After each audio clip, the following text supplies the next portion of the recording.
찬송가 539장 통일찬송가 483장 찬양합니다. 찬송가 539장 너 예수께 조용히 나가 찬양합니다.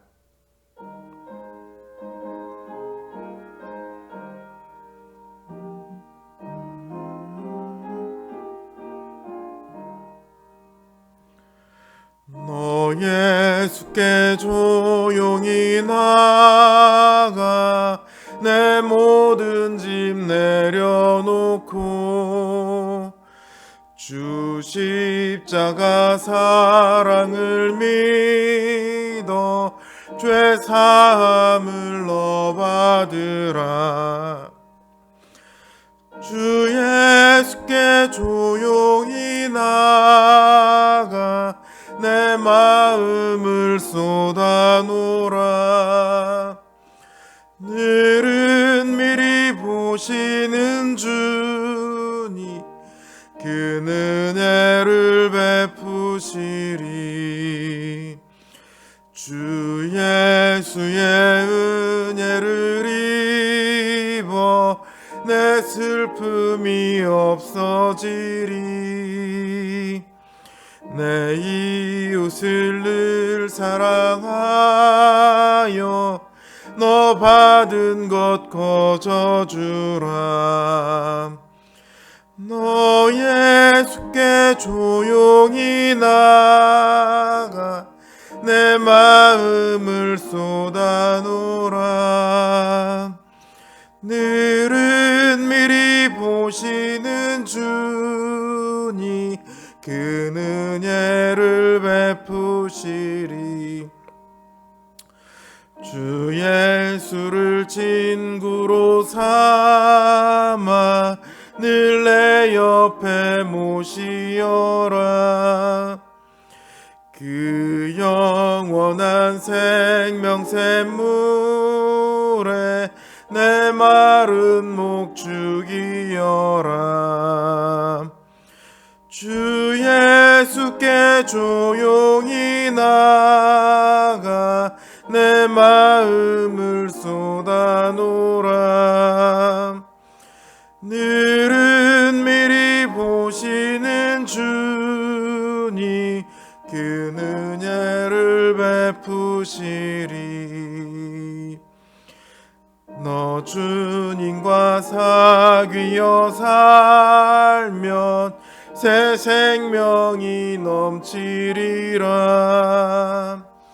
주 예수를 찾는 이 앞에 참 밝은 빛 비추어라.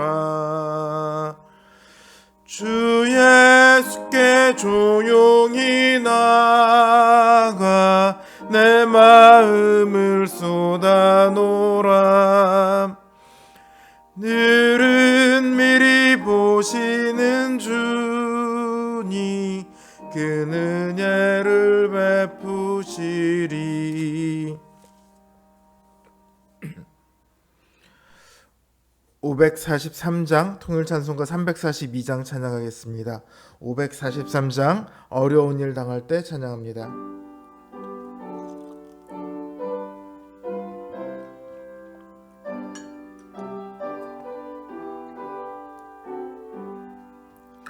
어려운 일 당할 때 나의 믿음 적으나 의지하는 내 주를 더욱 의지합니다. 세월 지나갈수록 의지할 것뿐일세.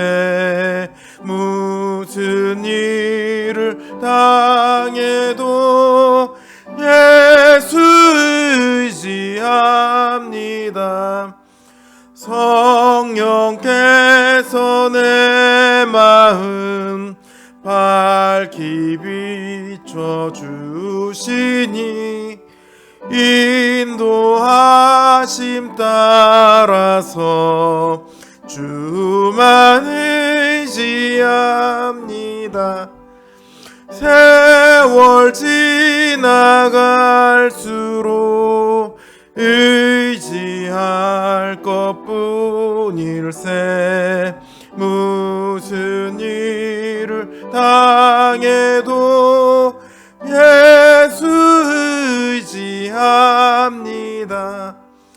밝을 때의 노래와 어두울 때의 기도로 위태할 때 도움을 주께 간구합니다. 세월 지나갈수록 의지할 것뿐일세. 무슨 일을 당해도 예수 의지합니다. 생명이 있을 동안에 예수 의지합니다. 전국 올라가도록 의지할 것뿐일세. 세월 지나갈수록 의지할 것뿐일세. 무슨 일을 당해도 예수 의지합니다. 기도합니다. 주님, 오늘도 우리가 주님 앞에 나와 고개를 숙입니다. 우리의 힘과 우리의 능력으로 이 땅을 살아가는 것이 아니라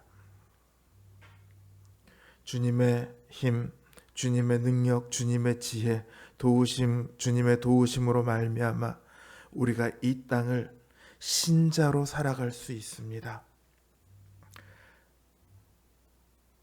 누구나 자기의 힘으로 할 수 있을 것처럼 살아가는 이 세상에서 오직 주님만을 바라고 주님만을 의지하여 나아온 주님의 종들의 기도를 주님 들어주시옵소서.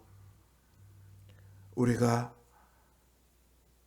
때로는 절박한 가운데, 때로는 평온한 가운데 나왔을지라도 주님을 의지함으로 나왔사오니 주님, 이 시간 우리가 더욱더 주님 앞에 겸손하게 무릎 꿇고 전심을 다하여 기도케 하여 주시옵소서. 오늘도 주님의 그 신실하심을 믿으며 주님 앞에 기도합니다. 주님, 우리와 함께하여 주시옵소서. 예수님의 이름으로 기도드립니다. 아멘. 하나님 주신 말씀 시편 9편 1절에서 12절 말씀입니다. 시편 9편 1절에서 12절 말씀입니다. 제 성경 기준으로 구약 성경 808면에 있습니다.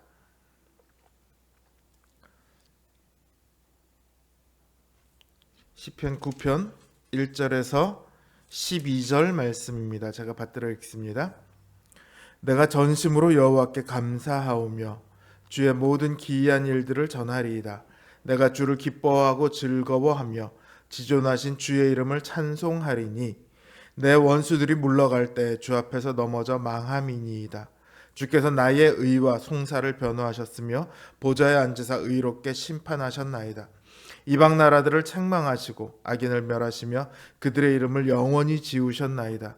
원수가 끊어져 영원히 멸망하였사오니 주께서 무너뜨린 성읍들을 기억할 수 없나이다.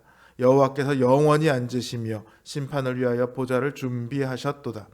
공의로 세계를 심판하시며 정직으로 만민에게 판결을 내리시리로다. 여호와는 압제를 당하는 자의 요새이시오 환난 때의 요새이시로다.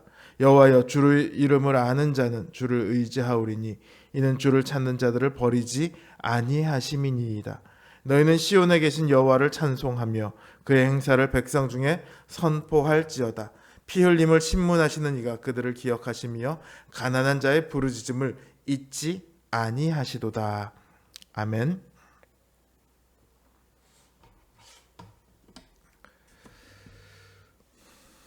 어떤 분이 사람들이 잘 기도하지 않는 이유에 대해서 절박하지 않기 때문이다 이렇게 말하더라고요. 절박하면 기도를 더 열심히 하게 되죠. 오늘 본문에도 보면 여호와가 산성이라고 말합니다. 근데 누구의 산성이라고 말하냐면 압제를 당하는 자의 요새고 환난 때의 요새다 이렇게 말합니다. 압제를 당하는 자, 환난을 당한 자, 공통점은 내 힘으로 어떻게 할 수 없다는 거죠. 압제는 힘 있는 자가 힘 없는 자를 찍어 누르는 거예요. 힘 없는 자는 힘이 없으니까 힘 있는 자의 그 압제를 감당할 수 없습니다.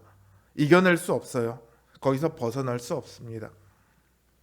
그러니까 그 자체가 환난이에요. 도저히 어쩔 수 없는 답이 없는 절망의 순간이 되죠. 그러나 우리 하나님은 공의의 하나님이십니다. 피 흘림을 기억하시는 하나님이시며 그 모든 압제를 당하는 사람들, 가난한 사람들의 억울한 부르짖음을 들으시는 하나님입니다. 제 아무리 강한 힘을 가진 자라 할지라도 하나님께서는 악한 자의 강포를 지나치지 않으시며 억울하게 고통받는 자의 눈물을 외면하지 않으십니다. 그러하기에 아무리 답이 없어 보이는 상황이라 할지라도 하나님께서는 그들의 답이 되어 주십니다. 유일한 답이 되시죠. 그러하기에 그 하나님의 도우심은 우리의 구원이 됩니다. 만약에 우리가 내가 99%까지 했는데 나머지 1%가 안 되네. 그러고 있는데 하나님께서 도와주셨어요. 그러면 그 마음이 어떨까? 하나님 땡큐? 뭐 이 정도로 끝나지 않을까요? 하나님은 내가 이룬 것에 아주 조금 도우셨어요. 그만큼만 감사하겠죠. 그런데 압제와 환난 그리고 곤고 가운데서 만나는 그 하나님이 우리 하나님이세요. 우리를 도우시는 하나님이세요. 우리를 구원하는 하나님이세요. 우리를 살게 하시는 하나님이세요. 그 하나님을 우리가 믿고 찬양하며 그 구원을 전적으로 기뻐하게 되는 것은 그분이 우리의 유일한 답이 되셨기 때문입니다. 조그만 도움이 아니라 전적인 그분의 능력으로 우리가 살 수 있기 때문입니다. 우리가 아무것도 할 수 없을 때, 그때 우리가 그 하나님을 찾게 되죠. 그 순간이 우리에게는 구원의 하나님을 만나는 순간입니다. 가장 힘든 순간이지만 사실은 최고의 순간이 되는 거죠. 그러니까 우리는 오직 기도로 하나님께 매달리는 것, 그게 문제를 해결하는 가장 현명한 방법이 됩니다. 앞에서 절박하면 더 열심히 기도하게 된다고 했잖아요. 절박하면 기도하게 된다고 제가 지금 이렇게 쭉 설명을 했어요. 절박하지 않으면 그럼 기도하지 않나요? 뭐 그럴 수도 있겠지만 절박하지 않음에도 불구하고 평생을 새벽 기도를 하시며 늘 열심히 기도하시는 분들을 저는 굉장히 많이 알고 있습니다. 사실 당장 상황이 절박하지 않아도요, 기도해야 할 이유가 우리에게는 있습니다. 그것은 우리의 구원을 위해서입니다. 우리의 삶 속에서요, 우리는 우리의 구원을 흔드는 수많은 것들을 만나게 됩니다. 우리를 괴롭히는 악한 사람을 만날 수도 있고 그런 상황을 만날 수도 있습니다. 그런 상황이 아니라 할지라도 또 우리는 늘 우리를 유혹하는 죄의 손길을 만나게 됩니다. 그 유혹에 답하고 싶은 우리 안의 탐욕을 겪게 됩니다. 하나님이 주신 복이라고 믿었던 내가 가진 것들이 때로는 내 믿음의 걸림돌이 되기도 하고요. 우리가 하나님께 바라고 간구하는 것들이 어떤 때는 우리가 다른 믿음이 아닌 다른 길을 가고 있다는 증거가 되기도 합니다. 그러니 당장 절박하지 않더라도 우리는 기도해야 합니다. 문제가 명확할 때, 그리고 절박할 때는 기도하지 말라고 해도 기도하거든요. 애쓰지 않아도 기도하게 됩니다. 그러나 평상시에 기도하는 것은 쉽지가 않아요. 어려워요. 절박하지 않아서 더 많은 애를 써야 합니다. 우리는 예수 그리스도 안에서 하나님으로부터 의롭다 인정하심을 받은 사람들입니다. 인정만 받는 것이 아니라 의로운 사람으로 살기 위해 우리는 애쓰고 노력하고 그걸 위해서 늘 기도해야 합니다. 그래야 우리의 삶이 한 걸음씩 한 걸음씩 더 앞으로 나아갈 수 있습니다. 절박할 때든 평온할 때든 우리에게는 기도해야 할 이유가 충분히 있습니다. 우리는 모든 문제를 하나님을 힘입어 이겨나가는 사람들이에요. 아직 이기지 않았다고요? 그러나 그 승리는 이미 우리 것입니다. 기도하면 그 승리를 더욱 확실하게 보게 돼요. 기도하지 않으면 잘 못 보더라고요. 오늘도 기도로 하나님 앞에 나아가는 우리의 모든 순간을 기도로 늘 하나님 앞에 엎드릴 수 있는 우리 성도님들 되시길 주님의 이름으로 기원합니다. 주신 말씀과 기도 제목을 놓고 기도하겠습니다.